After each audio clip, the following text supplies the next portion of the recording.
Assalamualaikum warahmatullahi wabarakatuh. Perkenalkan, saya Ayu Tesianti, NIM 210170205. Pertemuan kali ini teman-teman, saya pengen bahas yang namanya ketenagakerjaan. Nah, kalian pasti pernah dengar kan, apa sih ketenagakerjaan itu? Tenaga kerja itu sebenarnya keywordnya itu tenaga kerja. Nah, ketenaga kerjaan itu adalah segala hal yang berhubungan dengan tenaga kerja, baik sebelum, selama, atau sesudah masa kerja.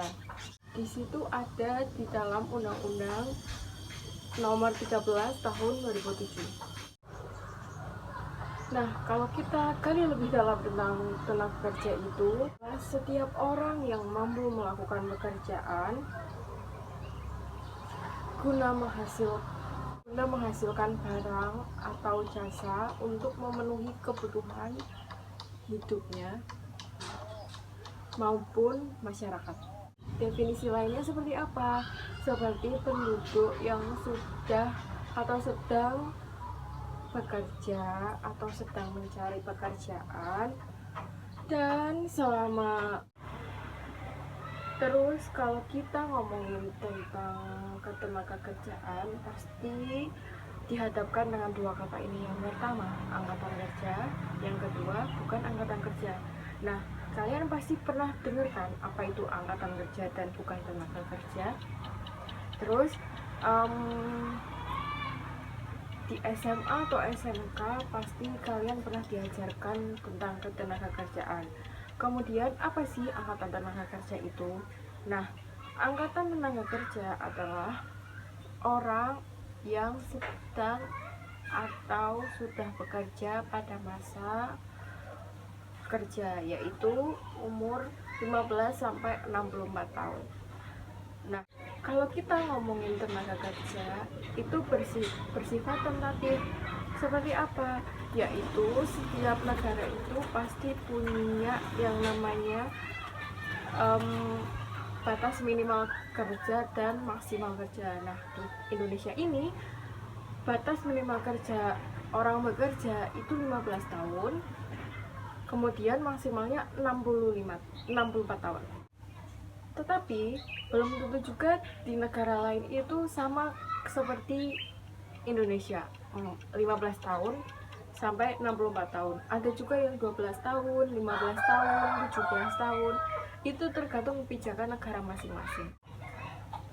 Nah, yang dinamakan angkatan kerja itu apa? Angkatan kerja itu di masa kerja, contohnya Indonesia 15 tahun sampai 64 tahun itu bisa dikatakan orang itu dalam masa angkatan kerja. Jadi walaupun di umur 15 tahun kamu belum bekerja, namun sudah memenuhi syarat di Indonesia karena 15 tahun bekerja, kamu bisa dikatakan angkatan kerja. Jadi jangan salah diartikan ya.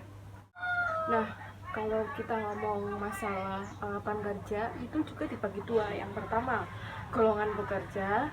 Yang kedua, golongan pengangguran. Nah, golongan pekerja itu orang yang benar-benar sedang bekerja di masa umur yang tadi 15 tahun sampai 64 tahun. Nah, kalau golongan yang pengangguran itu orang pada masa angkatan kerja tapi belum memiliki pekerjaan. Jadi istilahnya tuh nganggur. Kemudian setelah ada angkatan kerja juga ada bukan angkatan kerja. Nah, bukan angkatan kerja ini dimana orang itu tidak mampu melakukan pekerjaan baik secara permintaan atau melakukan sendiri. Walaupun mereka umurnya di 15 tahun sampai 64 tahun tadi, karena mereka tidak bisa untuk melakukan pekerjaan. Contohnya seperti apa? Seperti orang cacat, terus tunawisma, kayak itu. Contohnya. Selanjutnya ada yang namanya kesempatan kerja. Kesempatan kerja itu peluang atau orang-orang yang siap untuk melakukan pekerjaan. Jadi setelah ada angkatan kerja dan bukan angkatan kerja inilah perlu yang namanya kesempatan kerja. Nah, kesempatan kerja ini ada beberapa faktor. Yang pertama, pendidikan, keterampilan. Yang kedua, usia angkatan kerja. Yang ketiga, ada yang namanya lapangan kerja yang tersedia. Pertama tadi pendidikan, keterampilan. Jadi kalau seumpama pendidikan kamu tinggi tapi keterampilanmu jelek, itu belum tentu kamu bisa masuk dalam kesempatan kerja tersebut. Yang kedua adalah usia kerja. Nah, usia kerja ini juga memengaruhi peluang kesempatan kerja kamu.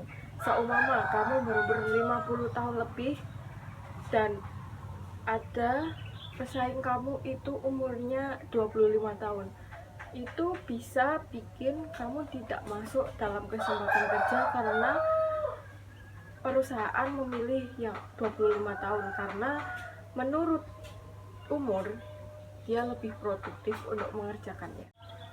Kemudian yang terakhir adalah lapangan kerja. Semakin banyak lapangan kerja, semakin banyak juga angkatan kerja itu bisa bekerja. Kemudian setelah ada faktor yang memengaruhi kesempatan kerja, ada juga jenis-jenis tenaga kerja. Yang pertama, tenaga kerja terdidik. Yang kedua, tenaga kerja terlatih. Dan terakhir, tenaga kerja terdidik dan terlatih.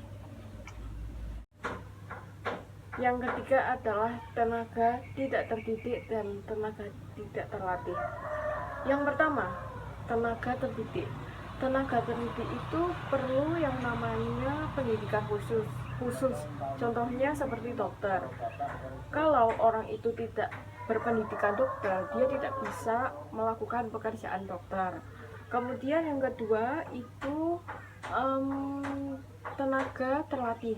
Contohnya seperti apa? Contohnya seperti pilot. Kalau seumpama pilot tidak terlatih menjadi pilot, dia tidak akan menjadi pilot dan tidak bisa menerbangkan pesawat. Terus yang ketiga adalah tenaga yang tidak terdidik dan tidak terlatih. Itu seperti kuli bangunan. Intinya tenaga itu hanya mengandalkan otot. Kemudian selanjutnya ada masalah-masalah di dalam ketenagakerjaan. Yang pertama, kualitas kerja. Bisa kita lihat kualitas kerja di Indonesia masih kebanyakan di menengah atas saja. Jadi sampai SMA. Dan kalau kita lihat di negara lain itu lebih maju. Contohnya seperti Cina, Jepang. Mereka kualitas kerjanya itu lebih terjamin daripada di Indonesia. Jadi produk-produknya juga bisa dibedakan mana Indonesia, mana luar negeri. Kemudian yang kedua, angkatan kerja lebih besar atau lebih banyak daripada kesempatan kerja. Nah, ini juga salah satu masalahnya. Jadi kebanyakan angkatan kerja itu nganggur karena kesempatan kerjanya itu sedikit. Seperti itu. Padahal jika keduanya ini seimbang, itu bisa mendorong perekonomian Indonesia semakin banyak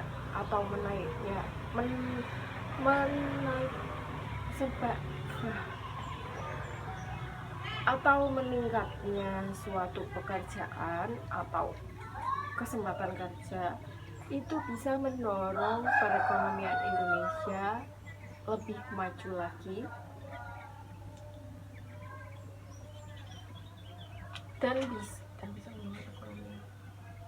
dan bisa menjadi pendorong perekonomian Indonesia. Kemudian yang ketiga apa? Yang ketiga itu pengangguran. Ini masih ada kaitannya dengan angkatan kerja lebih besar daripada kesempatan kerja, karena ketidakseimbangan tadi menimbulkan yang namanya pengangguran. Kemudian yang terakhir apa? Yang terakhir adalah sistem upah yang rendah.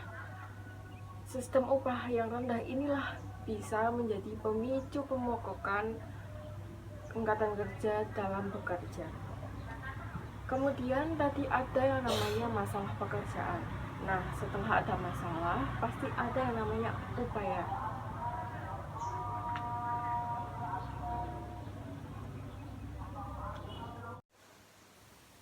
Kemudian setelah itu ada namanya upaya kualitas kerja.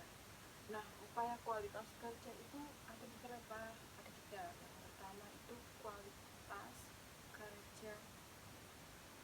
Yang pertama itu adalah meningkatkan kualitas kerja karena ini sangat berpengaruh dalam pekerjaan. Kemudian yang kedua adalah pelatihan kerja. Di sini butuh yang namanya pelatihan semakin karena semakin banyak pelatihan, semakin handal pula pekerja untuk melakukan pekerjaan. Pelatihan seperti apa? Pelatihan seperti magang. Kalau SMK kelas 2 itu, kalau kalian pernah SMK dulu, SMA-nya SMK pasti kelas 2-nya magang. Nah, magang itu diharapkan buat kita untuk melatih seberapa bisanya kita melakukan pekerjaan itu. Kemudian yang ketiga adalah meningkatkan upah. Nah, meningkatkan upah inilah mendorong seseorang atau angkatan-angkatan kerja yang sedang tidak bekerja untuk berusaha bekerja karena meningkatnya upah tersebut. Nah, pada kesempatan ini diharapkan kalian, teman-teman sekalian, bisa mengerti apa yang namanya kesempatan kerja, jenis-jenis kesempatan kerja, masalah-masalah yang ada di angkatan kerja. Kemudian tadi saya bilang upaya apa yang harus dilakukan. Nah, saya berharap dengan adanya video ini kalian bisa mengerti. Semoga ilmunya bermanfaat. Sekian dari saya. Wassalamualaikum warahmatullahi wabarakatuh. Kemudian setelah itu ada yang namanya upaya kerja. Upaya untuk menangani masalah-masalah yang tadi saya bilang itu ada tiga. Yang pertama, meningkatkan kualitas kerja. Nah, meningkatkan kualitas kerja ini sangat membantu untuk meningkatkan kualitas pekerja di Indonesia. Kemudian yang kedua adalah pelatihan kerja. Nah, pelatihan kerja ini sepertinya kalau teman-teman pernah SMK itu pasti pernah yang namanya magang. Nah, magang inilah yang diharapkan untuk bisa meningkatkan kualitas kerja, terus kemudian mengasah seberapa bisanya kalian dalam melakukan pekerjaan itu dan sebagainya. Terus yang ketiga ada yang namanya meningkatkan upah. Meningkatkan upah inilah yang menjadi pendorong untuk angkatan kerja memulai pekerjaannya lagi. Dan upayanya apa? Upayanya angkatan-angkatan pekerja yang tidak bekerja itu bisa bekerja karena meningkatnya upah. Nah, kesempatan inilah saya hanya bisa menyampaikan itu.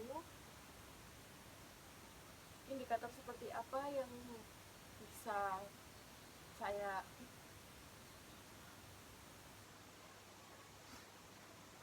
Nah, pada kesempatan ini saya hanya bisa menyampaikan itu. Semoga kalian bisa mengerti apa itu ketenaga kerjaan, kesempatan kerja, jenis-jenis tenaga kerja, terus kemudian ada yang namanya masalah kerja. Setelah itu ada yang namanya upaya untuk meningkatkan kualitas kerja. Nah, semoga ilmu dari saya ini bisa bermanfaat. Tayangan ini